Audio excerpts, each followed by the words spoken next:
The snow doesn't fall, it descends like a silence, not the silence of peace, but of the world holding its breath. Your fingers are stiff, wrapped in wool that once belonged to your grandmother, now threadbare and soaked. The hearth has long gone cold. Outside, the sea hisses against the shore, grey as lead, mocking your hunger. In this land of gods and warriors, it isn't the sword that tests your strength, it's the cold. The endless cold. It seeps through walls of turf, past your skin, into the bone, into your dreams. Tonight, the wind carries more than snow. It carries the memories of those who never saw the spring, and now, it carries you. If this story chills your spirit or stirs your empathy, tell me, could you have survived a Viking winter with nothing but smoke, stories, and silence to keep you alive? Subscribe and stay a while. The frost came in the night, not soft and silent, but sharp as a blade drawn in darkness. You didn't hear it arrive. No one ever does. But in the morning, your breath fogged silver in the thin air above your bedding, and the roof beams creaked like the groan of an old god waking in a cold sky. Your blanket, stitched from scraps of old sailcloth and lambskin, is stiff with moisture.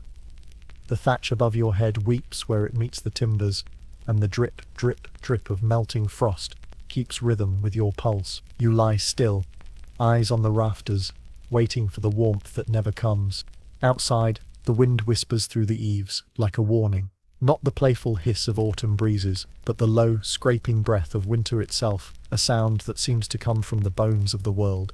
Beneath your hands, the straw-filled mattress has gone damp. The scent of mold, sheep oil, and wood smoke clings to your skin.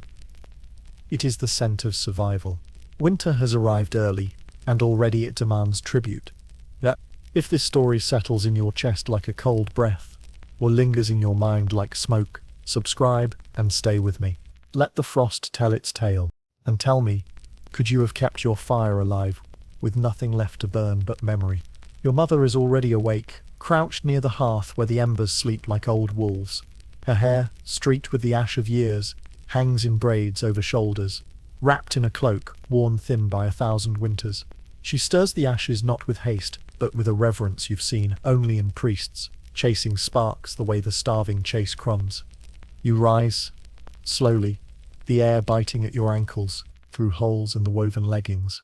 There's no fire yet, only smoke, a thin, ghost-coloured thread, rising through the rafters toward the smoke hole.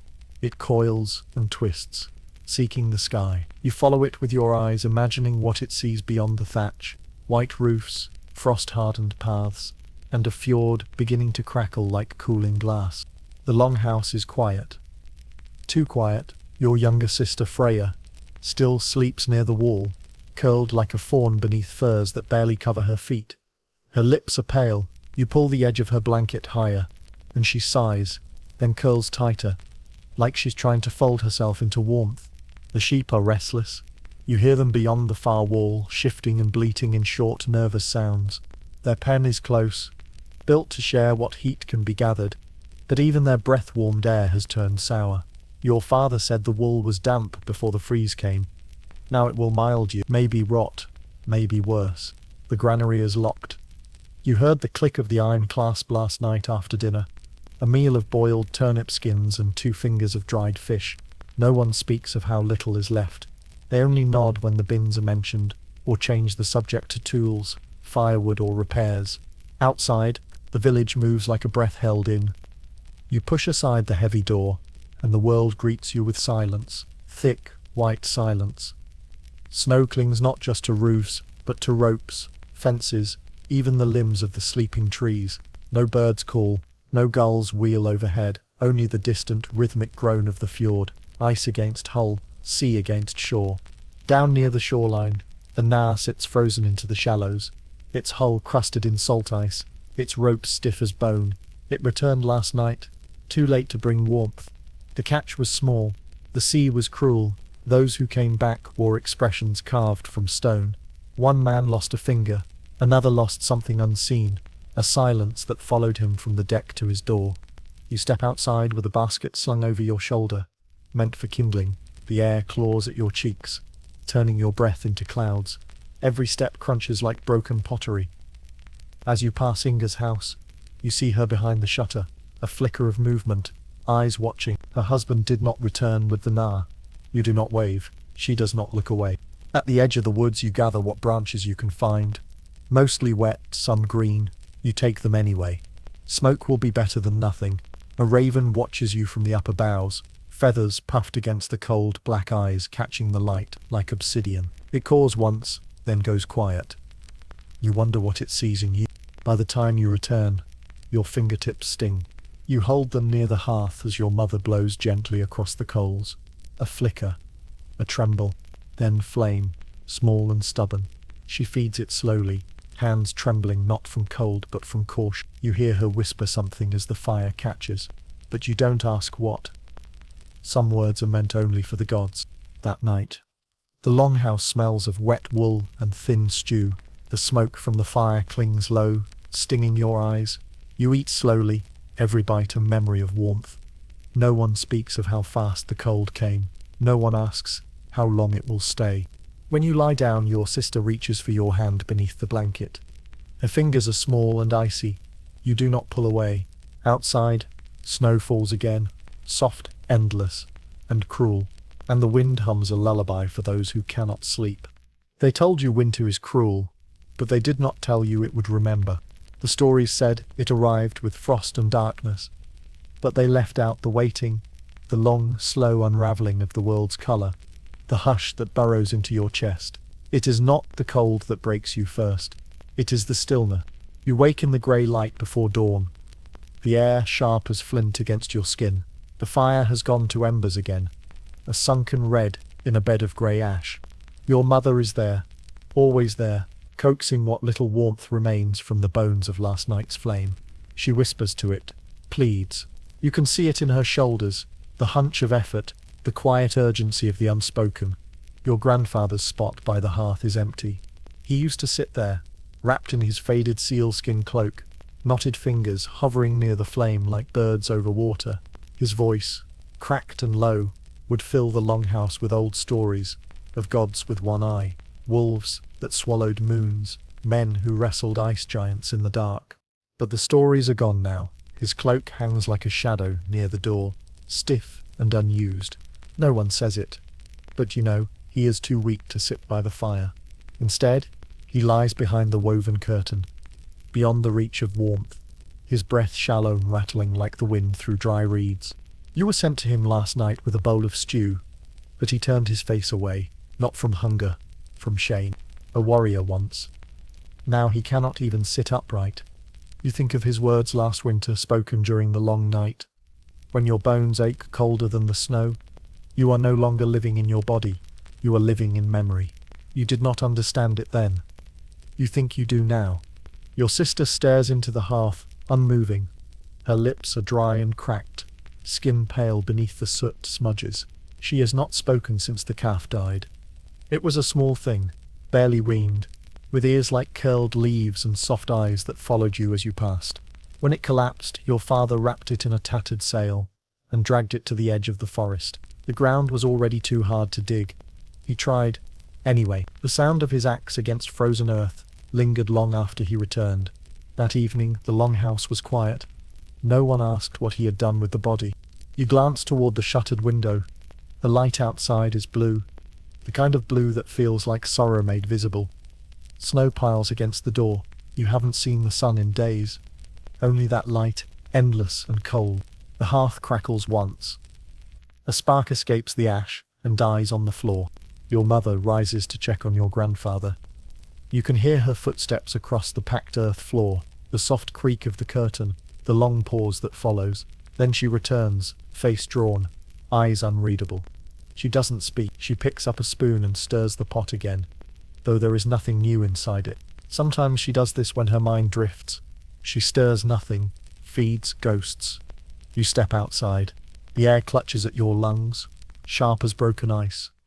The sky hangs low, swollen with more snow. Smoke rises from a few other rooftops, thin strands like veins in the sky.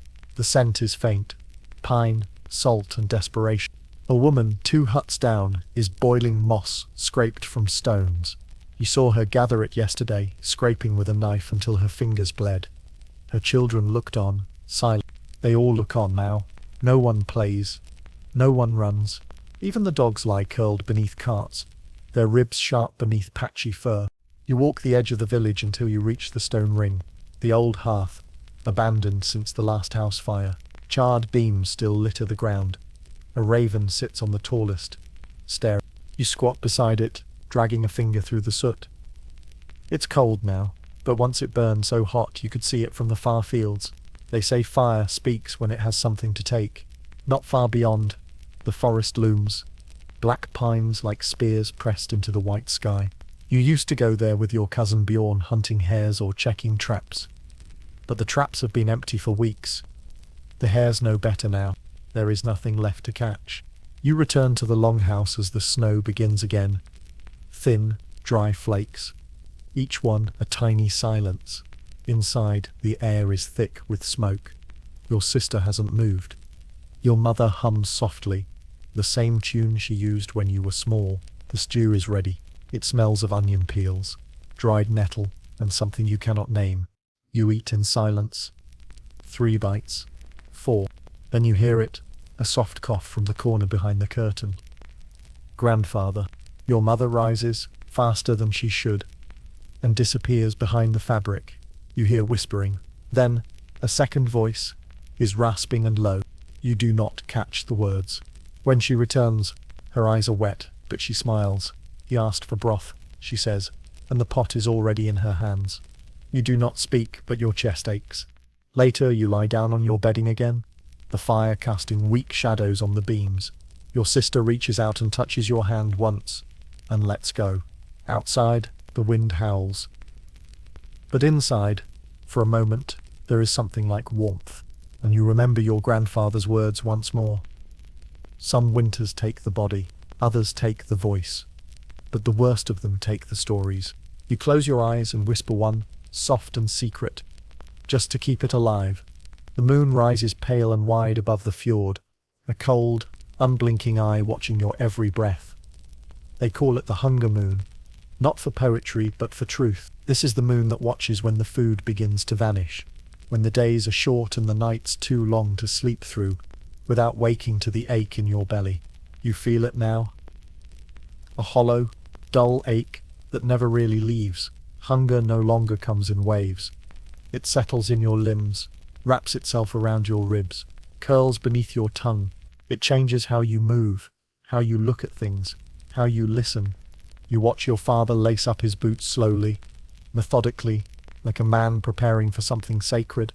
The grain store must be counted. Again, not because it will change, but because counting is the only thing left to do. He doesn't speak as he opens the door. He just glances back, not for permission, but for presence. You rise and follow, wrapping your cloak close. It smells of smoke and sheep fat. You haven't washed it in moons. The world outside is quiet. Snow crunches beneath your boots, and the wind slices between the long houses like a knife honed on stone. There's no sun, not really, only a dull light that seems to come from nowhere and everywhere at once, reflecting off the snow, bouncing from the frozen surface of the fjord. The granary sits apart from the village, built on stone stilts to keep out the wet, the rot, and the rats. It leans slightly now. One of its cornerstones shifted last season, after the thaw. No one had time to fix it before the first frost. They always say they will, but winter never waits. Your father unlatches the iron clasp. It squeals in protest, metal against metal in the frozen air. Inside, the air smells different. Dry, dusty, a smell not of rot or life, but of old things barely holding on. Grain sacks line the far wall, stitched from sailcloth and patched leather. You've counted them before, but today they look fewer, smaller. He walks toward them without a word, pulls back the top of the first, and plunges his hand in. The sound is soft, grain against skin, 1,000 little pebbles. He lifts a handful, lets it fall through his fingers, then bends to scoop more. You join him. Together, you count the sacks. You weigh them by hand. You open the bins, where peas and barley used to live. The peas are nearly gone. The barley is clumped, touched by damp. You scrape away the top layer and find the beginnings of mold. Your father says nothing. He closes the lid and leans on it for a long moment. Then he stands and counts again, using chalk to mark the beams above. 1 line per sack. He finishes, steps back, and stares at the mark. You watch his face. He does not sigh, he does not curse, but something folds behind his eyes, like a page turning in a book you will never be allowed to read. As you leave, he pulls the door shut and fits the iron clasp again. It clicks like a lock on something more than wood. On the walk back, you pass the blacksmith's house. His forge has not burned in 3 weeks. The tools hang idle, rimmed with frost. A child watches you through the window, cheeks hollow, eyes too large. Later, you help your mother scrape lichen from the lower beams. She boils it with bone shards and dried seaweed. You add snow to thin the stew. It smells better than it tastes. You eat it anyway. Across the fire, your sister whispers to the dog, old, half-blind, missing fur. She cradles his head in her lap and feeds him crumbs. He wags his tail once, slowly. At dusk, you watch the hunger moon rise fully, fat and gleaming, as if mocking your emptiness. It casts shadows sharp as blades across the snow. You think of what your grandfather used to say. That moon sees more than the gods. It watches not the wars but the waiting. Your father eats last that night. He chews slowly, deliberately. He sets aside part of his portion for your grandfather, who sleeps again in the corner, chest rising thinly beneath his sealskin. You help carry the bowl to him. He doesn't wait. After dinner, your mother sings. It is not a song of joy. It is a song of remembering. The words are old.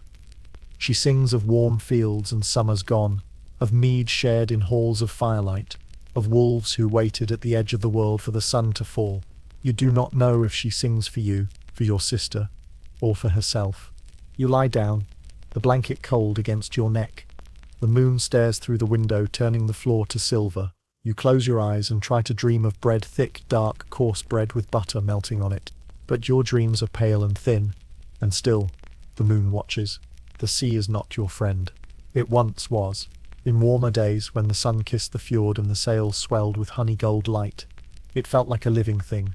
The sea gave them cod and herring, driftwood for fires, kelp for drying and salt for keeping. It laughed in waves, carried men to new lands, and brought them home with stories that tasted of smoke and mead. But now the sea is a closed mouth. You walk its edge as the wind pulls at your cloak like a starving hand. The shore crunches underfoot, not soft sand but brittle salt ice, crusted like barnacles on rock. The sky above is a vault of grey iron, seamless and cold. The gulls are gone. Even their cries have been swallowed by the hush. You pull your hood tighter. The wool scratches your chin, stiff with old brine. The waves do not crash. They rasp. They rasp. A low sound, like breath drawn through broken teeth. The water at the edge of the fjord glitters with slivers of frost. Further out, where the boats should be, a thin shelf of sea ice groans. They have not come back. 3 weeks ago, 5 men left in the Nar, their cloaks stiff, faces grim, hands calloused from years of rope and oar. Your uncle was among them. He smiled at you from the stern, 2 fingers lifted in a slow farewell. They carried smoked meat, barley flat cakes, and your family's last dried apples, enough for 10 days. The sea did not return them. Not yet, maybe not ever. You crouch by the mooring post, fingers curling around the carved wood. The rope is still there, trailing into the water, frozen into a curve like a question left unanswered. You remember tying it, your hands and your uncle's, working together in silence. He had shown you the sailor's knot 3 times before you remembered it. He laughed that day. You haven't heard anyone laugh since. Your cousin Bjorn stands a little further off, staring at the horizon. His face is hard to read, mouth set, eyes red from wind or something older. He has said little since the 3rd day passed without sight of sails. He picks up a stone and throws it into the ice. It doesn't break, just skips once, then disappears. Back in the village, the mood has thinned like stew. The mothers gather by the drying racks and pretend to mend nets. The children don't play. The forge is cold. The elder who calls the weather by clouds and bird flight has stopped speaking altogether. The sea has turned its back, and with it, so have the gods. You and Bjorn walk back in silence. The wind picks up behind you, salty and sharp. You taste the sea in your mouth. Not fresh, but like rust and blood. You pull your cloak tighter. There is no warmth left to chase. At the longhouse, the fire burns low. The stew tonight is made of limp turnip ends, sea moss, and seal fat scraped from the bottom of a jar. It is sour. You eat it anyway. Everyone does. Even your grandfather, who has begun to speak only in dreams. He murmurs names no longer living, places no longer reachable. After the meal, you sit near the door and listen to the silence outside. It is not the kind of silence you trust. It is the kind that waits. You remember how the sea used to sing, waves against the hull, the creak of oars, the shouted rhythm of men who believed in tomorrow. You wonder if they still sing, or if the cold took even their voices. Your sister draws a boat in the ash with her finger, a child's boat, all sails and feathered lines. She looks at you and asks, will it come back? You do not know which boat she means. The Nar, your uncle, the sea itself. So you say the only thing you can. Maybe. She nods once and leans her head against your arm. You stay there, unmoving, while the fire flickers and the salt wind knocks softly at the door, like someone forgotten who will not leave. That night, sleep is slow to come. When it does, it brings the sea with it, the endless sway, the pitch and pull of waves, the sound of rope tightening, and a voice calling your name from beyond the mist. You wake before dawn, breath sharp in your throat, hand gripping the blanket like a rope. Outside, the sea still waits. But not for you. She stands by the water every morning. Not close enough to touch it, but near enough that the wind lifts the hem of her dress, whips her hair like seagrass. Her name is Inga. Her husband sailed with the others, one of the 5 who vanished into the salt-white horizon, with nets, oars and old songs folded into their throats. The sea took them, or it did not return them. No one speaks the difference aloud. Inga has not wept, not once. Her face remains composed, still as the ice that rims the fjord. Her sons, one barely past 10, the other not yet grown, stand beside her, boots deep in snow, eyes fixed where the sky touches water. They say nothing. They've learned already that grief is not loud. You bring her something. Fish skin, dried and twisted, wrapped in cloth once used for washing. A peace offering, perhaps, or a reminder that you remember. You walk the short distance from your longhouse to hers. The snow is thick and powdery, but you know the path by heart. When she opens the door, she does not seem surprised. She only nods and takes the bundle with quiet hands. Her fingers are thin, red around the knuckles, skin splitting beneath her nails. She thanks you, but her eyes remain somewhere far off, not at sea, but in the space between memory and belief. Inside her home, the air smells of ash and seawater. The fire is little more than coals.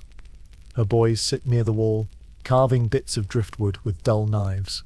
Not toys, just shapes, worn down by the need to be doing something. You leave quickly. Your presence feels like a weight added to a basket already overflowing. Back outside, the fjord groans. Ice shifts near the inlet, a deep, belly-borne sound, like the moan of something ancient and slow. The wind changes direction, pulling from the west, sharper now. You turn up your collar and walk back toward the heart of the village. Winter has not deepened. It has settled. Everything moves slower. The chickens lay fewer eggs, and some days not at all. The goats bleat without reason, restless in their pen. Even the dogs hesitate before venturing far from their shelters. Smoke drifts from fewer rooftops now. Some fires have simply stopped. The village shrinks, not in size but in sound, in light, in touch. People speak in nods. They pass one another without reaching out. It's not cruelty, it's preservation. And Inga is not the only one watching the horizon now. At dusk, you see her again, standing alone as the moon begins to rise. Her sons remain inside. She clutches her shawl at her throat, but otherwise does not move. Her feet are buried in snow. She has not eaten much in days, though food is offered. You wonder if she's hoping the sea will answer her silence. That night, your mother sings as she stirs the stew, not a song for joy or sleep, a dirge, old and rough-edged, the kind meant to echo in the bones. Your grandfather murmurs something from his cot. Your sister clings to your arm. You look toward the door, toward the fjord beyond. You imagine standing where Inga stands. You imagine a name resting in your throat like ice. You imagine waiting. After the meal, you help stack the last of the firewood. There is less than you thought. You say nothing. Your father knows. He counts everything, always. In the silence, he places a hand on your shoulder. It is light, brief, but enough. Later, when you step outside to relieve yourself, you see her again, just her outline now, dark against the pale moonlight. Still watching, still waiting, and for the first time you wonder if the sea, in all its vastness, ever feels shame. You whisper her name to no one. Inga. Then you go back inside and close the door softly, as if your breath might shatter something. The lake groans beneath you, a sound deep and thick, like the earth sighing in its sleep. It is not a crack, not yet, but something older. A warning, maybe, or a breath. You are far from shore now, knees bent, spear clutched in stiff hands.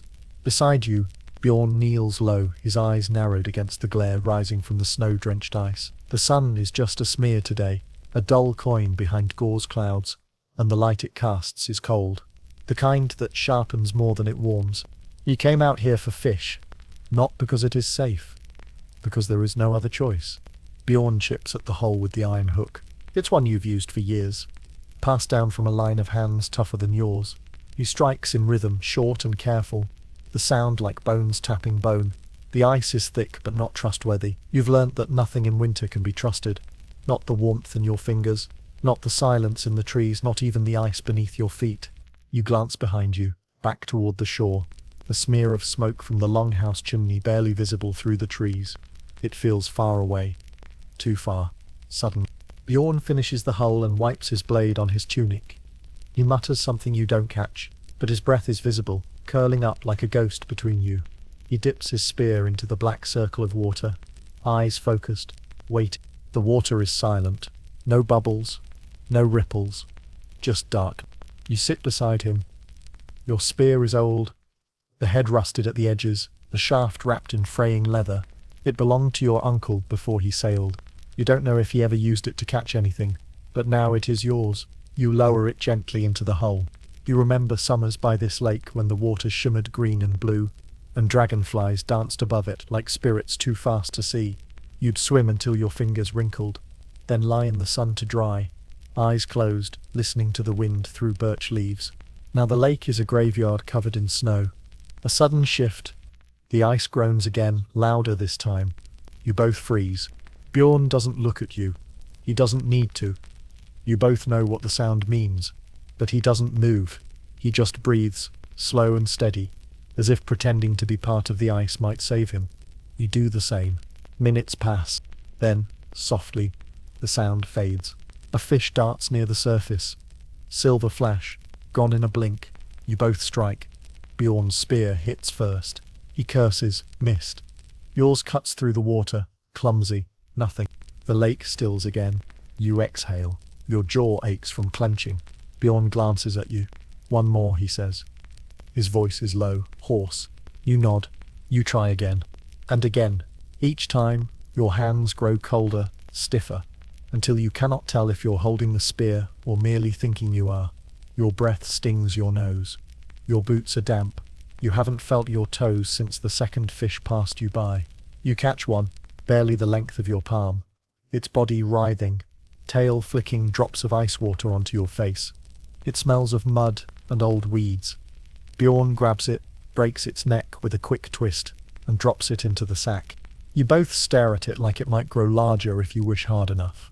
It doesn't. The sack remains light, too light. You stand. Your knees ache. Bjorn stretches his arms, rolls his shoulders, then points to the edge of the lake. Enough, he says. The walk back is longer than it should be. Each step is careful, deliberate, measured. You do not speak. Even breathing feels like too much noise. At the edge of the forest you pause. You look back once. The lake is still, but it's watching. That night, you cannot sleep. You lie beneath your cloak, beside the fire, eyes open. The wind outside claws at the walls. The timber groans. Your mother sings softly to your sister, a lullaby older than the stones, but her voice falters on the last verse. When you finally do drift into dreams, they are filled with ice. You stand again on the lake, alone, no spear in your hands. The hole yawns wide before you, darker than anything you've ever seen. Something moves beneath. You cannot run. Your legs are heavy, rooted, and when the ice finally gives, it is without a sound. Only the cold welcomes you. There are stories that begin in fire, not in the blaze of conquest or the roar of gods, but in the quiet breath of coals, in the hush that fills a longhouse when all that remains is smoke and memory. Your grandmother sits beside the hearth with her story knife. It is old, whalebone smoothed by decades of fingers, the edge dull but sacred. She uses it not for cutting flesh or hide, but for carving stories, thin strips of wood, bone, or drifted antler. Each one becomes a tablet, a fragment, a whisper passed down from one hand to another. Tonight she carves on reindeer bone. You watch her hands. They tremble slightly, but the knife moves with purpose, line by line, curve by curve. The symbols are not letters, not in the way the monks write. They are shapes older than that. The swirl of the sea, the twist of a raven's wing, the jagged teeth of winter. She does not speak for a long time, only carves. The fire crackles softly beside her, and your sister sleeps nearby, mouth open, fingers curled into her own hair. Outside, the wind howls like a lonely hound. Inside, you wait. Then, without looking up, your grandmother begins. She speaks slowly, softly. Her voice is dry but steady, a river trickling beneath ice. She tells you of the first winter, not the first cold, but the first hunger, when the gods walked among the people, not to rule, but to share, when Odin came wrapped in a tattered cloak and asked for soup, when Thor offered his hammer, not in war but to break the ice for water, when the world was closer to the fire, and the fire was shared without question. You do not interrupt, you do not breathe loudly. To speak during story is to break the spell. Her words drift through the longhouse like incense. They fill the cracks in the walls, settle on the sleeping children, nestle in the folds of your mother's cloak. Even your father, sharpening a broken blade by the door, slows his hand to listen. She tells of wolves, not beasts but watchers, not enemies but messengers. They come when the world forgets its own name, she says. They come not to kill, but to remind. You feel the hairs rise on your arms. She finishes the carving. She holds it to the firelight. A narrow sliver of bone, marked in curves and notches. You can read none of it, but you feel it. She presses it into your hand. This one is for remembering, she says.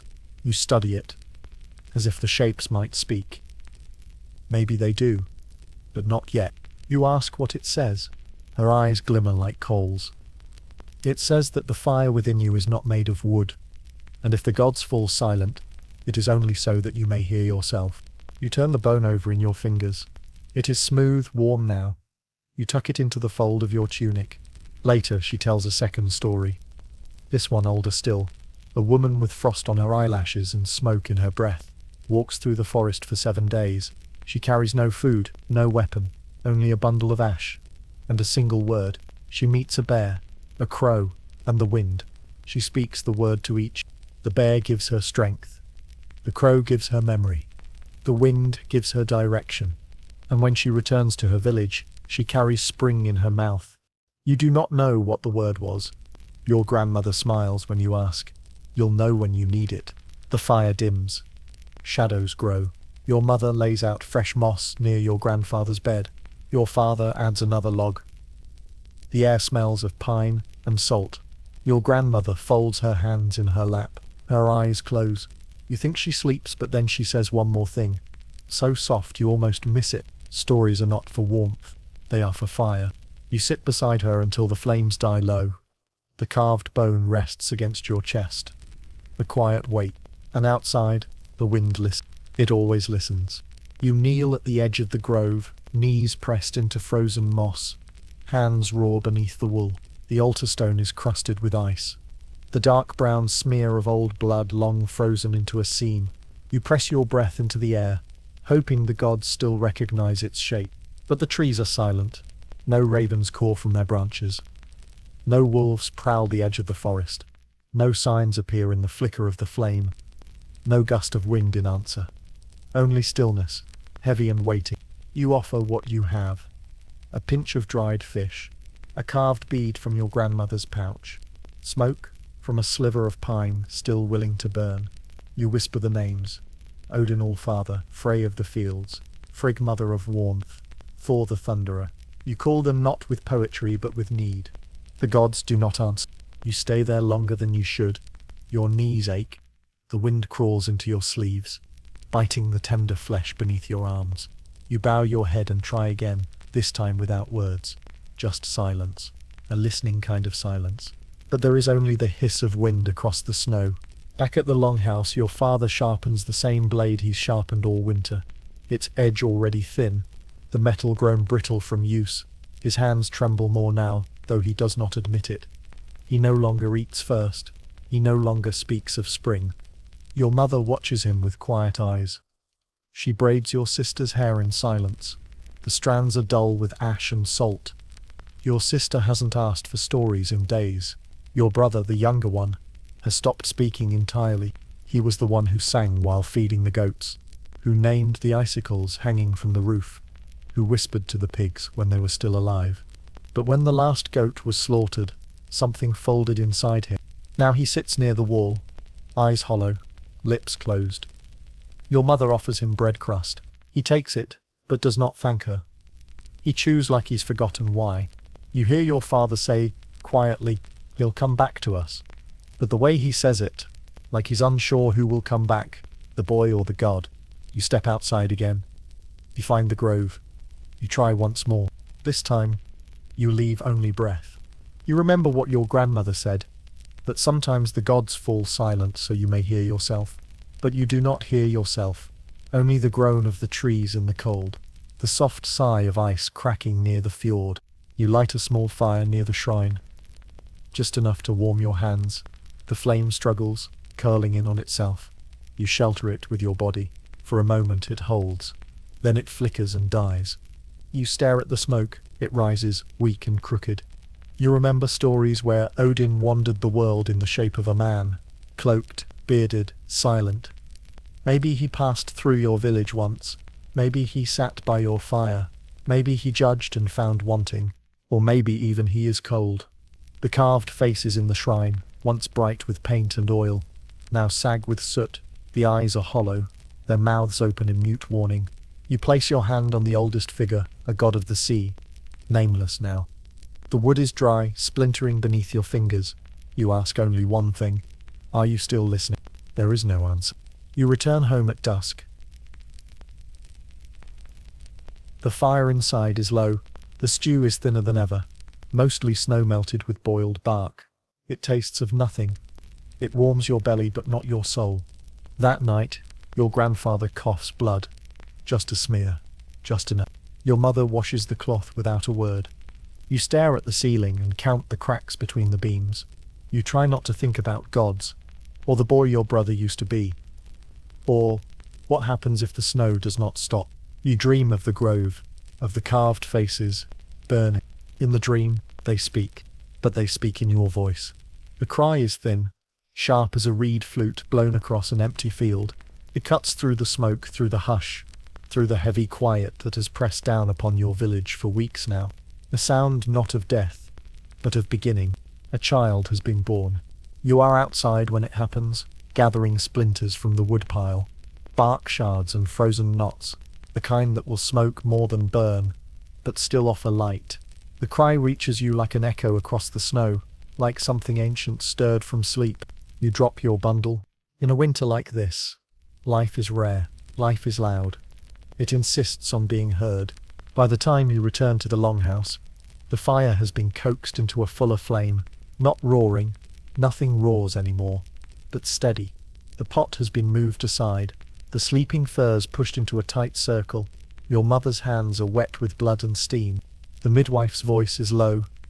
Her hands, cracked and raw, move with practiced calm. Around her, the old women hum. Not a song, not quite, just a sound to keep the silence at bay. Your father kneels near the wall, his brow folded, fingers pressed together as if in prayer. The mother lies pale, her face turned to the rafters. Her name was Solvi, a girl of barely 16 winters. You'd seen her once last summer, laughing near the river, hair in a braid thick with flower stems. Now her braid lies dark and limp on the floor. Her lips are blue. She does not move. You do not ask. The child, a girl, is swaddled in lambskin and placed near the fire. Her skin is the color of melted snow, her hair like soot. She stares upward, eyes unfocused, blinking at the flame. Her breath is small. Her fingers curl and uncurl like the flicker of the hearth. They pass her from one arm to another, hands lined with age, with sorrow, with frostbite scars and ringed joints. Each touch is both a blessing and a test, as if they're unsure she's real. When your turn comes, you freeze. She is placed in your arms without ceremony. Light, frighteningly light. You feel the bones through the lambskin. You feel the heartbeat against your wrist. A rapid, fluttering warmth. She opens her eyes. They are the color of ash. She does not cry. She only watches you or looks through you. You remember the carved bone your grandmother gave you.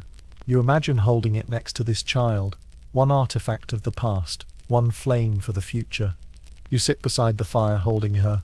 For a moment you forget the hunger in your stomach, the silence of the gods, the sound of your grandfather's breathing as it slows with each passing night.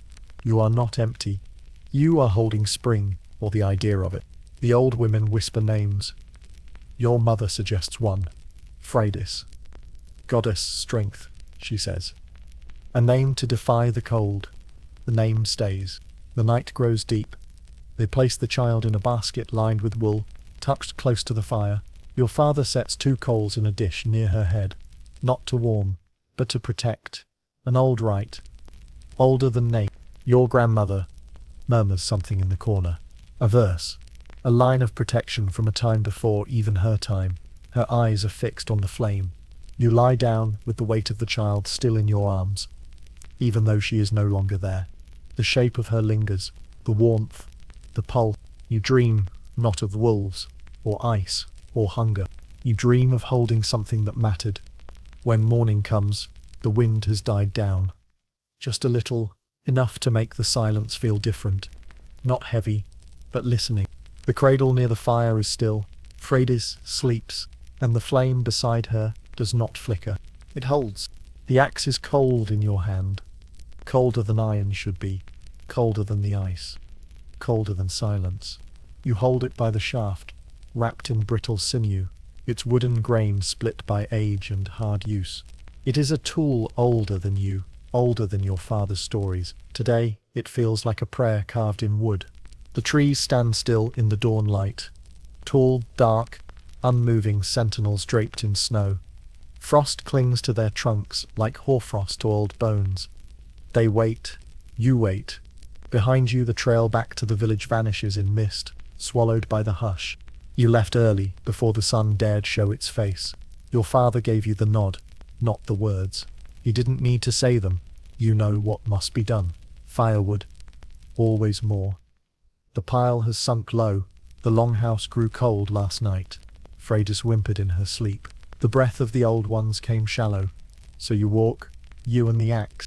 The forest is far now, not the near fringe of twisted birch and stunted pine, but deep past the goat trails, past the old cairn where someone's grandfather was buried when the ground was too hard to dig. You pass no markers, no birds call, even the wolves are quiet, which is worse. Each step sinks into snow that clutches at your calves, heavy and slow. Your breath fogs before you. The axe swings low at your side. Too heavy to carry high, too necessary to let drag. You stop only when the trees thicken. A stand of fir with needles black against the pale sky. Branches that do not creak in the wind because there is no wind. Just air. Just silence. You choose the first tree by feel. Old but not rotted. Tall but not sacred. You place your hand on its bark and close your eyes. You mutter a line your grandmother once whispered. Forgive what must be taken. Then you swing. The axe bites in with a thud. Wood splinters. You step back, swing again. Chips fly. Not many. The wood is dense, hard as bone. You fall into rhythm. Chop. Breathe. Step. Chop. Each strike sends a jolt through your arms, into your shoulders, down your spine. The cold numbs it, but not enough. Your palms burn. Your fingers lose feeling. The tree groans. Not in protest, just in recognition. A third swing. A fourth, then silence again. You pause to rest, panting steam. Your breath clouds your eyes. You lean on the axe and listen. Nothing. Not even the sound of snow falling. Not even birds. It is the kind of silence that feels thick, like it's watching, like it has teeth. You shake it off. You swing again. When the tree falls, it does so slowly, not like in summer, not like thunder, but soft, patient. A long, breathy crash muffled by the snow. It lands like a sigh, a giving up. You cut the limbs next, stacking them in bundles tied with rope made of dried nettle and horsehair. The trunk you'll mark and return for, too thick to drag today. You shoulder your bundles and turn back. The walk home feels longer, the cold deeper, the silence heavier now that something's been broken. You pause once, halfway through the trees where a hollow sits beneath two leaning birch. You know this spot. You remember a story told here once, about a boy who wandered too far in search of wood and never came home. Only his axe was found, they said, still warm to the touch. You grip your own tighter. The village returns slowly, through the fog, through the snow. Smoke rises from only a few houses. One of the rooftops has collapsed. Too much snow, too little repair. You pass it with eyes downcast. Inside the longhouse, the fire is nearly gone. You dump the kindling near the hearth. Your mother looks up. She nods. She adds a handful to the coals, then another, a flicker, then light. Your sister stirs beside Freydis's cradle. The infant sleeps on, face soft, lips moving in dreams. You kneel beside her and hold your hands to the new flame. They sting as they thaw. It feels like pain. It is pain. But it is life. Your father claps you on the shoulder. His hand is heavy. It stays for a moment. That night, the fire lasts longer. Your grandmother hums as she carves. Your grandfather breathes. The soup tastes of bark and old onion, but it's warm. And when you sleep, your dreams are not of wolves or drowning. They are of trees falling gently, and the sound of silence being split. The fire is not a fire anymore. It is an illusion, a whisper of heat, a memory painted in smoke and flickering shadow. It no longer roars. It doesn't even speak. It only stutters, breathless, trying to stay alive. There is no more wood. You burned it all. The splinters, the knots, the wet boughs, the driftwood carried from the sea's edge. You even burned the stool with the carved legs, the one your grandfather made when your father was a boy. No one argued. No one remembered its story until the legs were gone. Now, you burn what isn't meant for fire. Old boots, stiff with salt and mud, ropes soaked in oil, woven mats that once lined sleeping places, goat horns, broken tools, a doll with straw limbs and a missing eye. All of it gone, one by one, consumed by a flame that no longer knows joy. The longhouse is full of smoke. It curls along the beams. It slips into your hair, your breath, your dreams. It blurs faces. Everyone smells the same, of soot and skin and something bitter. The baby coughs in her sleep. Your sister waves smoke from her face with one hand while clutching the other to her belly. You sleep in your cloak, turned away from the fire, face toward the wall. You've learned that the heat never reaches this far. You tuck your fingers into your sleeves, curl into yourself. Your knees ache from the cold. You dream of rain, of soft things, of bread, so fresh the crust cracks when broken. In the morning your mother is quiet. She braids your hair with slow fingers, not for beauty, not even for order, but as if touching someone else keeps her warm. Her fingers pause at the knots. She works them free gently, as if you are a child again. Your brother sits by the hearth, holding a blackened spoon. He doesn't stir anything.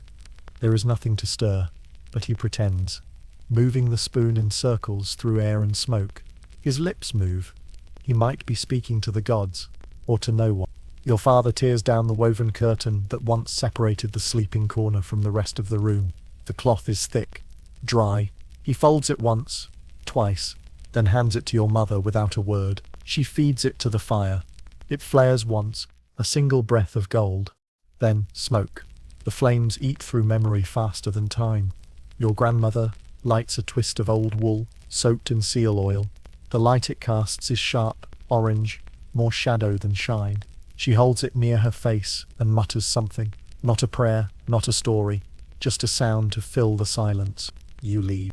Outside, the snow is falling again. Not thick. Fine, dry, sharp like dust ground from ice. It lands on your eyelashes and doesn't melt. The sky is white, flat, endless. The world feels like the inside of a cave that forgot how to echo. You walk past Inga's house. Smoke drifts from her chimney, but faint. Her boys sit near the window. One of them watches you pass. He doesn't wave. He doesn't blink. You make your way toward the far field, the one they used for hay in summer. Now it is a white sheet stitched to the ground. No markers, no fences, just cold. You sit. For a long time, you just sit, listening to the silence. Your fingers go numb. Your breath fogs the air, and then is gone. You wonder how far sound can travel when there is nothing left to catch it. You whisper your own name, just to hear it again. Then you return. Inside, your mother is feeding the fire with rags from the bottom of the storage chest. Bits of wool and old fur, a child's mitten, a strip of your uncle's scarf. Your father has removed the wall hooks and broken them for kindling. Your grandmother has given her carved spoon, the one she used for story night stew. It burns quickly. The bone blackens, then cracks. Your sister sings softly. It's a lullaby, but the melody bends. It sounds like something forgotten. The baby does not cry. She only watches the smoke, and when the fire finally dies, there is no protest. No gasp, only breath, visible in the air, and the silence that settles like ash. The howling begins just before dusk, low, distant, stretched thin, across the tree line, like a thread pulled taut. It rises slowly, not in hunger, not in rage, but in warning. A song sung to the dying light. You are sitting near the door, stitching a tear in your cloak with thread, so brittle it breaks with every second pull. Your fingers are stiff. The thread snags. The needle bites your skin, and a bead of blood blooms, bright and warm against your cold, numbed flesh. You don't curse. You barely react. Pain, like hunger, has become another thread woven into the fabric of your day. But when the howling comes again, louder, closer, you lift your head. Your sister is near the cradle, wrapping Freydis in a warm cloth that smells of old milk and fire. She pauses, eyes wide. The baby does not stir. Your father goes to the door, lifts the heavy bar, and cracks it open just enough to let in the sound. It comes now in waves. A call and answer, long vowels stretched across the ice, woven through the forest. More than one voice, more than one throat, a chorus of something that remembers you. He closes the door again. Slowly. We'll hang fish bones at the threshold, he says. No one questions it. That night, Bjorn arrives. His face is pale, breath heaving as if he's run the whole way from the lower traps. He carries no game, only silence and a story. The carcass was torn clean, he says. Not a scrap left, not even fur. You know the trap he means. You helped set it, a loop of iron wire and baited skin, left near the low trees where deer pass. It's been empty for weeks. Tonight it was filled, but not by you. Your father nods once. Wolves, he says. The word tastes heavy. Certain.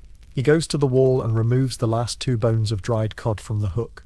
They're yellowed with age, brittle and thin. He ties them with cord and hangs them outside the door. You listen as he walks around the longhouse, placing bones, muttering names.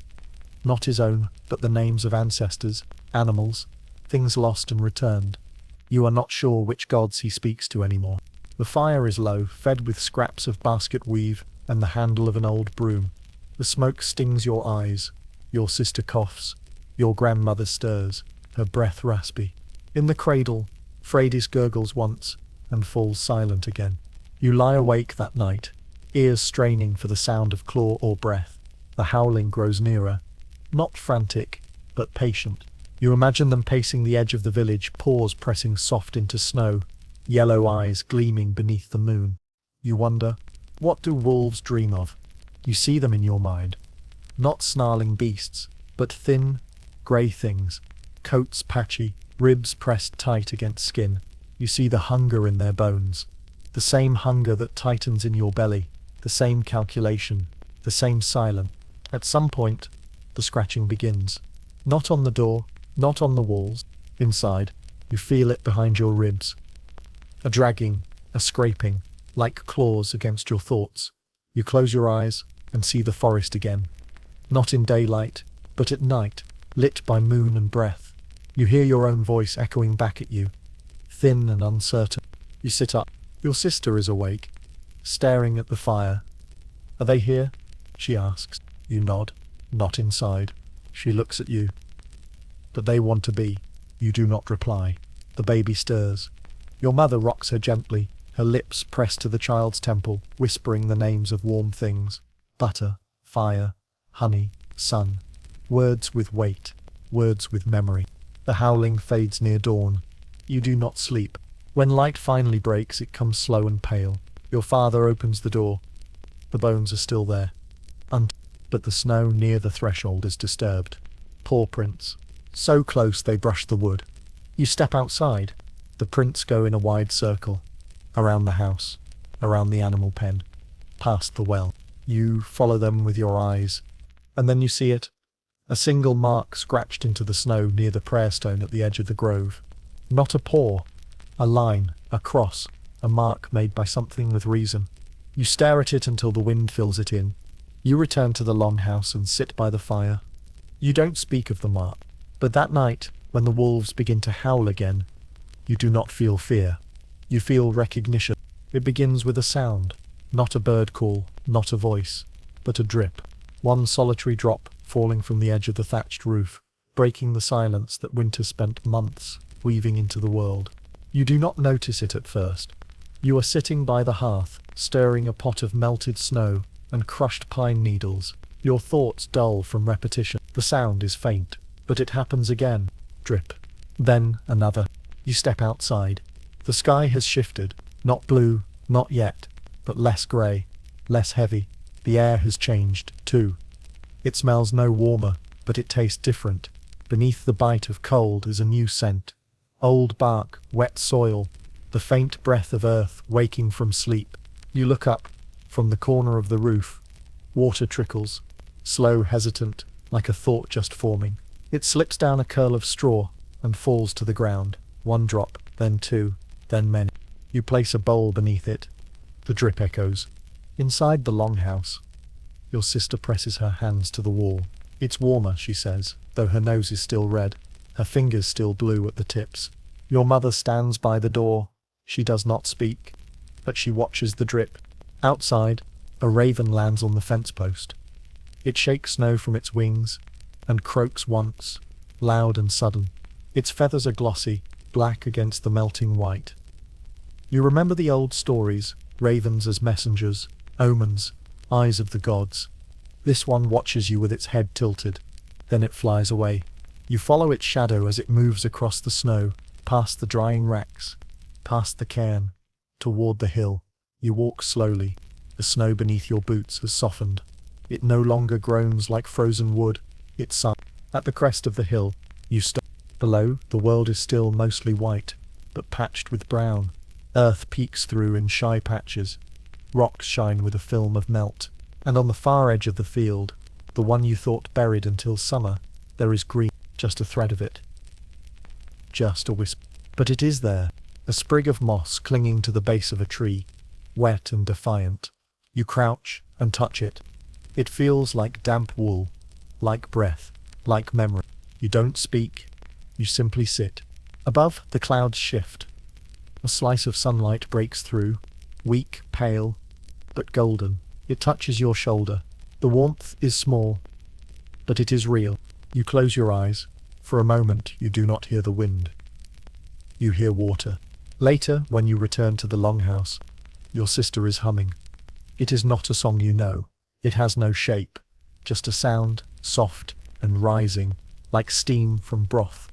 Freydis lies curled in the cradle, tiny fists clenched, mouth slack in sleep. Her breath fogs the air round her lips. You tell your mother what you saw. She nods once. Then she kneels and kisses the floor. Not a prayer, a thank you. Your father adds a log to the fire. Not the last one. Not anymore. Your grandmother smiles for the first time in weeks. She unwraps the carved bone from the cloth at her waist and lays it beside the cradle. The firelight catches on its etched curves. She does not explain why. That night, you do not dream of wolves or ice. You dream of water, flowing, bright, endless. You hear laughter in it, your sister's, yours, voices carried downstream. And when you wake, the drip from the roof has become a rhythm. Not fast, but steady, like the throat of spring learning to speak again. The earth begins to give, not quickly, not easily, but with a slow, reluctant softening like frozen flesh beneath a fire-warmed hand. You feel it first beneath your boots, a subtle sag in the snow, the faintest shift in pressure. The ground doesn't crack, but it sighs, long and low, as if it's been holding its breath since the first frost. The thaw does not come as warmth, it comes as grief, because the soil, now pliable again, reveals what it had hidden, not just roots and rocks, but bones, cloth, fragments of things buried when the ground was still too hard to dig. A boy's shoe, a woman's braid, a tiny wooden carving, worn smooth. Your mother is the first to go to the far field. She walks with the old women, heads bowed, hands full of fresh linen. They do not wail, they do not chant, they hum, a deep, steady note that rolls like the sea in windless fog. You follow with your father. He carries the spade that belonged to his father, the handle smoothed by generations of winter burial. It is not a tool of violence, it is a tool of return. They uncover the first body carefully, the calf lost in early frost, now soft again, collapsed into itself. Then a man, arms crossed, mouth open, eyes missing. Then another. You recognize one. His name was Life. He had a scar along his chin, and used to whistle while mending nets. He froze mid-step, they said. Too far from home. Not enough light, left to see the path. Now he lies silent beneath a sky too bright to forgive. They rewrap him in fresh cloth, tie his limbs with reverence, smear oil across his brow, not to preserve, but to cleanse. The gods may be silent, but the dead still deserve grace. Your sister watches from the tree line, a bundle of dried flowers in her arms, brittle stalks saved from last summer. She lays them gently near the shallow graves, one by one, a ritual she invented, a gesture no one taught her. Your father speaks the names. Slowly, carefully. He pauses after each, letting the name hang in the air like mist. You repeat them with him. Later, the women return to the village to prepare seeds. They sit in the longhouse, sleeves rolled high, fingers pressing dried kernels into softened dirt, packed into shallow wooden trays. Ash is mixed with soil, last winter's fires feeding this spring's roots. You take a tray and begin as well. Each seed feels strange in your palm, both fragile and defiant. Like holding a question. You press them into the soil gently, as if tucking in a child. Outside, the thaw spreads. Water trickles down the hill paths, forming rivulets along the stone. The goats dig their hooves into the mud, uncertain but eager. One of the hens lays an egg. It cracks when it hits the ground, but you see it before it breaks. Pale perfect. It feels like a promise. Your mother boils the last of the lichen and adds wild chives just beginning to grow near the fence. The taste surprises you. Bitter, sharp, full of something that stings your mouth like memory. You eat every bite. Your grandmother whispers that the gods have not spoken, but the land has, and the land remembers. That night, you light a small fire in the grove, not for warmth, for fact. You scatter ash from the hearth into the shallow furrows behind the longhouse. Your sister joins you. Together, you plant onion, barley, and a handful of wild flax your grandmother saved from before the frost. The wind is soft, the moon is low, and beneath your feet, the dead rest in silence. While above them, life begins again, greedy, green, and growing. She takes her first step on unsteady feet, and the world holds its breath. Frades, named for strength and light and the stubborn defiance of green things in frozen places. She toddles from her cradle to the center of the longhouse floor, arms outstretched, face glowing not from firelight, but from effort, from pride, from the miracle of motion. Her mother is not here to see it, but everyone else is. Your sister gasps. Your father lowers his cup. Even your grandmother stops mid-carve, her knife pausing against bone. No one speaks. The silence is thick, not with fear, but reverence, as if watching fire be born. Then the baby squeals. One quick, bright burst of sound, and tumbles backward into the furs. She laughs high and sharp. The spell breaks. Laughter follows. First your sister's, then your grandmother's, then your own. It's ragged, rusty, unused for too long, but real. It echoes in the rafters like birds returned to a tree long abandoned. Spring has not come fully. Snow still clings to the hills, and the fjord groans with ice. But the light is different now. Longer, softer. It drapes itself across the roof beams in gold, instead of grey.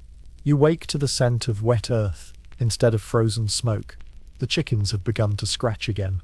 You help your father repair the door frame. The wood warped from months of cold. His hands are steadier now, though his cough still shakes his ribs. He leans on you more often, not out of weakness, but out of quiet gratitude. "We're still here," he says, while tying the last knot in the rope hinge. You nod. "We are." At midday, the villagers gather. There is no feast, no fish, no bread, no barrels rolled out to the sun. But there is music, a drum, made of stretched hide and hollow wood, a flute carved from elderbone. Voices rise with the smoke from the fires. Not hymns, not chants, just sounds stitched from joy and surprise and relief. You sit beside your father on a log near the center. Freydis crawls into your lap and clings to your tunic. Her cheeks are flushed, her breath warm. She tastes like milk, an ash, and something new. Someone passes a bowl of stew thinner than you remember, but seasoned with the first spring herbs. You sip slowly. The heat fills your mouth like memory. Your body unwinds one breath at a time. Inga joins the circle, wrapped in a dark cloak. Her boys run ahead of her. They chase one another, laughing. A game without rules, without winners, only motion. She smiles at them, the first time you've seen her do so. Later, Bjorn hands you something wrapped in leather, a carving of a bird, small and smooth, for the child, he says. So she remembers what it means to fly. You give it to Freydis, and she grips it tightly. She does not let go. As dusk falls, someone lights a great torch in the center of the field. It crackles and flares, the flames dancing upward as if trying to reach the sun before it slips away. People gather around it, not to warm themselves, but to remember what warmth is. Your grandmother leads a song. It is wordless, a call older than speech. The sound winds through the village, through the trees, through your You close your eyes. You feel the fire on your skin. You feel the child in your lap breathing. You feel the earth beneath you softened and humming. You remember the hunger, the silence, the wolf song, but you do not live there anymore. When the fire dies, it does so slowly, without rush. People linger. No one wants to go inside. They watch the smoke spiral into the sky. You carry Freydis back to the longhouse. Wrapped against your chest, her fingers curl into your collar. She murmurs something in her sleep. Not a word, but a sound you hope she never forgets. You lay her down beside the hearth. Your father places a new log on the fire. It catches easily. The flame rises, not desperate, not defiant, just there. And in that moment you realize, warmth is not a season, it is a name. And tonight it belongs to her. The snow has vanished, but the world remains quiet. Not the silence of death, you've lived through that, but a softer hush, the quiet after tears, the stillness of a wound beginning to close. Birds have returned, but their songs are cautious. The wind has changed too. No longer the shriek of cold teeth, but a long breath drawn through pines and thawed grass. The meadow beyond the village is not green yet. It is brown, damp, uneven, a patchwork of new life and old sorrow, but something stirs in the soil.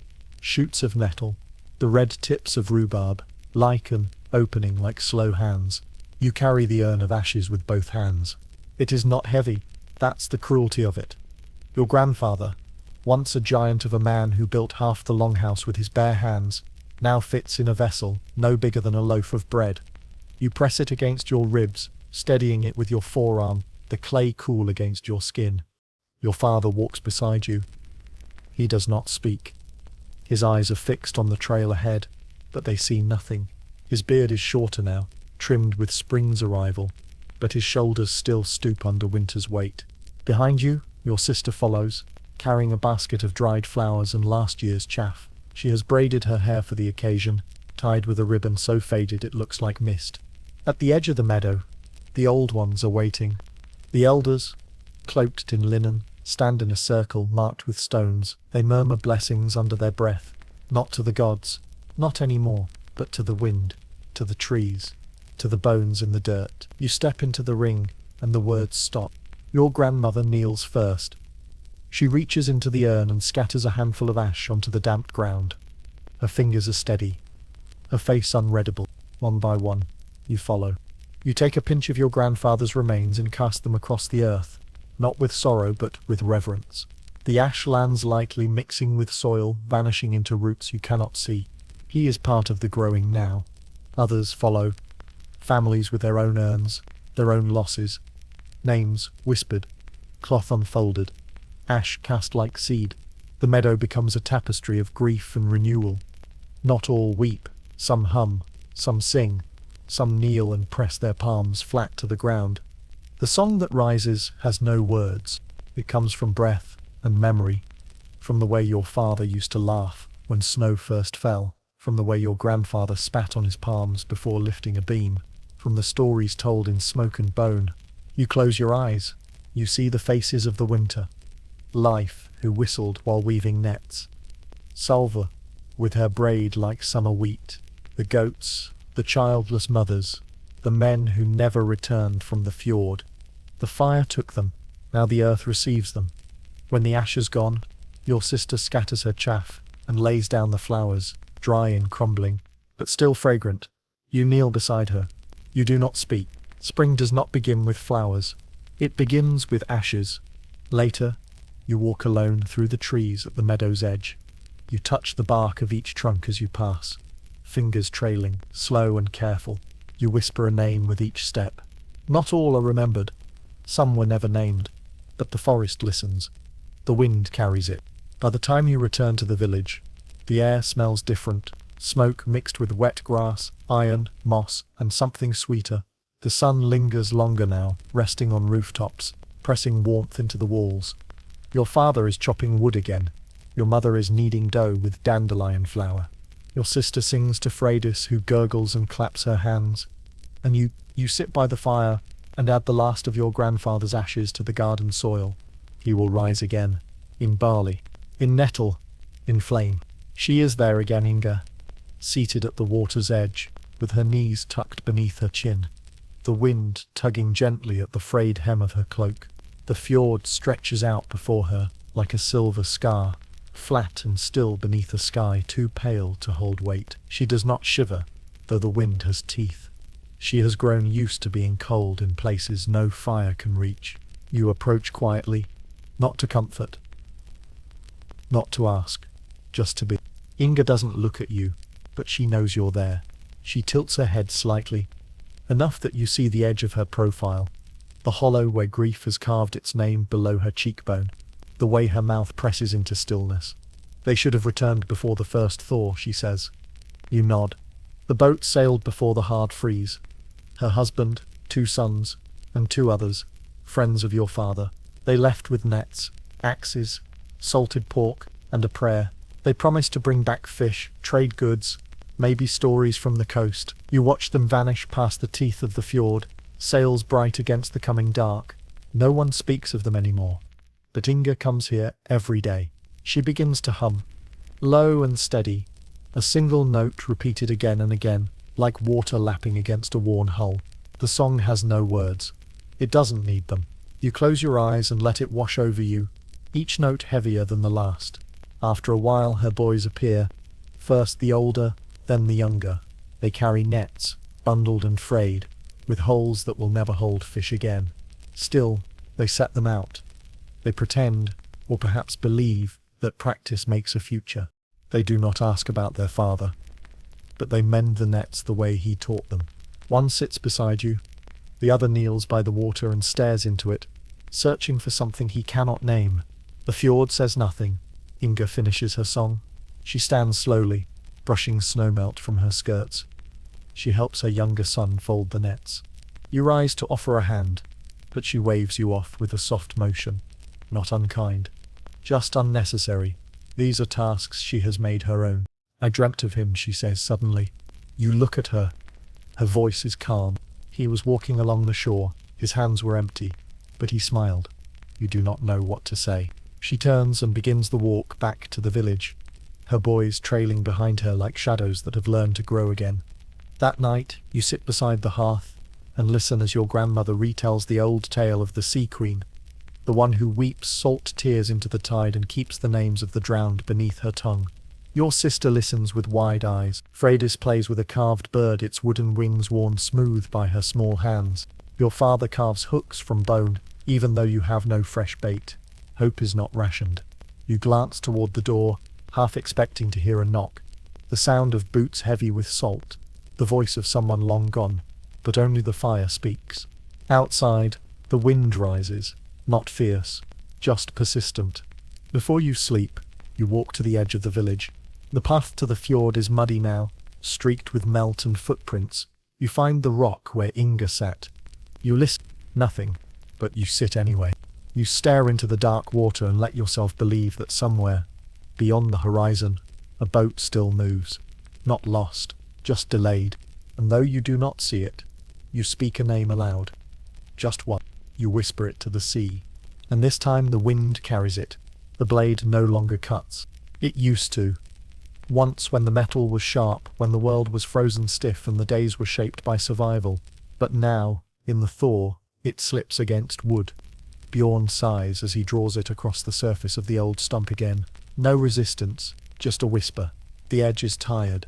So he sets it aside. You sit near him, knees to your chest, watching as he unwraps a bundle from cloth. A different kind of tool. Not for killing, not for hunting. A carving knife. The handle is smooth, darkened from years of use. He holds it with something like reverence, as though it once belonged to someone whose name still lingers in the grain. Without a word, he reaches into the basket beside him and pulls out a block of wood. Ash. He turns it over in his hands, then begins. At first, there's nothing to see, just motion. Chips flake away.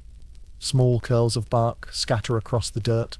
The blade sings against the grain, slow and even. The rhythm is comforting. The sound of something being made instead of taken. You lean closer. The shape appears gradually.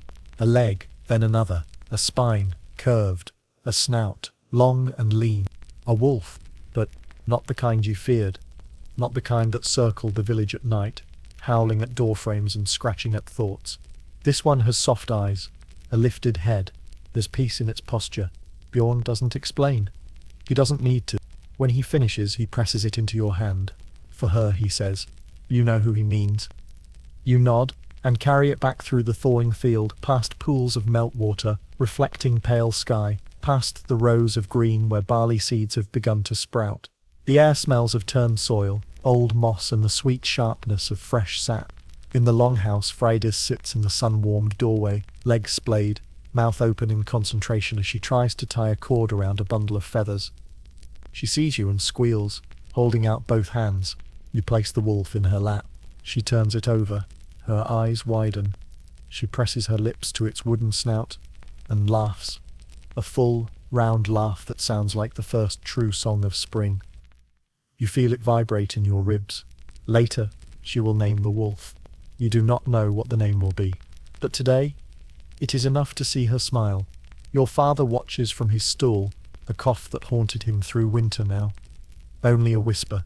He sharpens a needle for your mother, who is stitching a new blanket from scrap fabric and the last of the old sailcloth. The light through the smoke hole casts golden stripes across their faces. You sit beside Freydis and watch her drag the wolf through the dirt like it's leading her somewhere. And maybe it is. When night falls, Bjorn returns to the fire with more carvings. A bear, a whale, a goat with curved horns. He gives them to the children, one by one. Even the quiet ones, the ones who forgot how to laugh in the dark months, reach out with hands they once kept hidden. Even hunger, he says, has its mercy. Your grandmother nods. Mercy lives in the making, she replies. You turn the wolf over in your hands once more. The grain runs like rivers down its back. You trace its lines with your thumb, thinking of the ice that once gripped this village like a fist, now melting into memory. The fire beside you crackles, not desperate, not defiant, just alive. You lean back, the wolf in your palm, and close your eyes. And for the first time in months you do not dream of winter. You dream of hands carving light into wood. Even now, when the sun stretches longer across the sky and the birds fill the trees with their urgent, bubbling songs, you still feel it. The cold, not on your skin, not in your breath, but inside, beneath the flesh, buried in the joints, like a secret. It lingers, quiet and clever. Not winter, not anymore, but the memory of it. You tighten your cloak on warmer days. You count the grain twice before storing it. You catch yourself watching the sky for frost that will not return. It is in your hands, the way they pause before reaching for the last of anything. In your sister's voice, when she laughs too loud and stops herself, unsure if the world still allows it. In your father's movements, careful and slow, as though everything around him is still brittle with ice. You see it in the village too, the way they plant gently, reverently, the way they walk the edges of the meadow without stepping on the new shoots. The way no one raises their voice, not even the children. The silence of winter trained you too well. And yet, there is change. Your mother hums while cooking. Not always, not every day, but often enough that it surprises you when she doesn't. The pot no longer smells of desperation. It smells of chive, of barley, of seaweed crisped on stone, sometimes even milk. Freydis teeters across the longhouse floor, waving her wooden wolf like a banner. She babbles nonsense, and your grandmother answers her with the same two languages that mean nothing but say everything. Your brother, silent for so long, carves now, not like Bjorn, not with shape and purpose, but small notches into sticks, patterns into stone. He sits near the edge of the house, dragging lines across slate until his fingers bleed. But when you speak to him, he meets your eyes, and when the wind rises through the trees, he does not flinch. You find your father by the animal pen, tightening the fence where it had sagged through winter. He doesn't ask you to help, but you do. He speaks little, but when he finishes, he looks at the wood and says, "This will hold through next snow." Next snow. The words hit you like a branch in the wind, not painful, but sudden, sharp. You realize no one said that during the long months. No one dared imagine a future, but now it has begun to take shape. You walk to the fjord in the late afternoon. The ice is gone, the water moves, not quick, but steady. The wind carries the scent of salt and wet stone. You sit on the rock, where Inga once sang her morning song. It is empty now. You remember the boat that never came. And still, you look. Back in the village, children chase each other through puddles. One trips, one laughs too hard, and for the first time, someone cries. Not out of hunger, not out of grief, but for a skinned knee. Your sister tends to the garden. The sprouts reach higher each morning. She speaks to them. She names them. She tells them stories. You swear you see the leaves lean toward her voice. At night, your mother lights the hearth with a new log. Not scraps, not rope, not shoes. Wood. Real, dry wood. Cut with care and saved for fire. The flames rise bright. The shadows dance. You sit close, and for the first time in months, the heat touches your bones. And yet, the cold remains. Not in the room, in the knowing. You have learned something winter never said aloud, that warmth is not a promise. It is a choice. A fragile, fleeting, sacred thing. You carry it now, but you know how easily it can vanish. So you hold it close. You share it when you can. And you remember the cold.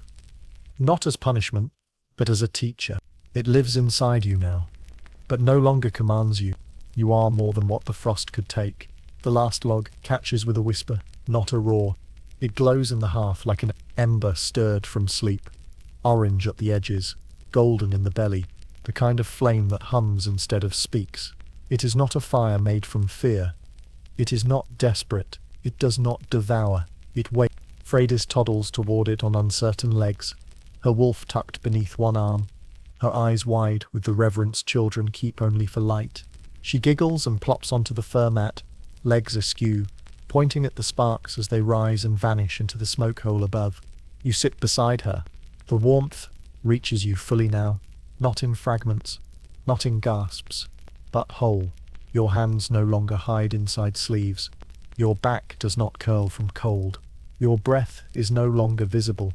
You think of every night spent curled beside fading embers, of the silence that pressed against your chest when the snow piled high and the food sat thin in your bowl. You think of stories whispered beside ash, of wolves that circled your thoughts, of the gods, mute beneath the weight of ice. You survived, and more than that, you endured. Your father adds another log. It burns without protest. Your mother stirs a pot of stew so thick it clings to the ladle, rich with root and herb. Your grandmother hums, carving one last talisman from antler. The lines are sharp, confident, a spiral that speaks of time turning forward. Your sister strings dried flowers above the doorway, remnants from her walk through the meadows. Their color has faded, but they still smell sweet, like dirt and sun and something unnamed. Your brother plays a rhythm on the floor with two sticks, soft and steady, a heartbeat, a memory. And for the first time, the longhouse does not feel like a shelter. It feels like a home. You look to the fire and know, this is not the same flame that barely kept you alive through the deep months. This one is fed by different fuel. It is stoked with memory, with names, with the hands that carved hope into each day, even when the days were dark. The fire you carry now is not built from wood. It is built from will. You rise and walk outside. The air is soft, the ground muddy beneath your boots, the sky painted with the colors of a long setting sun. Chickens murmur near the coop. Bjorn waves from the field, his arms full of saplings to plant near the edge of the forest. You wave back. You walk to the shrine. The old god figures remain, though their paint is worn, their shapes half-eaten by frost. You place your palm on the largest one, not to ask, not to beg, but to thank, for silence, for survival, for the stories that held the roof up when the rafters sagged. You turn back. Smoke curls from the rooftops of every house now. Children's voices ring through the air like flutes. Someone beats a drum in time with the wind. Inside the longhouse, Freydis is asleep again, her wolf clutched tight, her breath soft against the curve of your sister's shoulder. The fire crackles low, a steady pulse in the dim. You sit before it and tell a story, not of gods, not of kings, but of this winter and the warmth that survived it. As the last embers glow in this story's hearth, thank you for walking with me through the snowdrifts of another forgotten winter. If this tale lit even the smallest flame in your heart, stay close. More quiet corners of history wait to be told. Subscribe, and return when the world is still again. What part of this journey stayed with you the most? Thank you for walking through the frost-bitten pages of time. If this story brought warmth to your heart or stillness to your mind, stay with us. More forgotten winters wait in the quiet. Subscribe, and return when the nights grow long again. Could you have made it through such a winter? What part of this story stayed with you the most? Have you ever known a silence so loud it felt like a storm?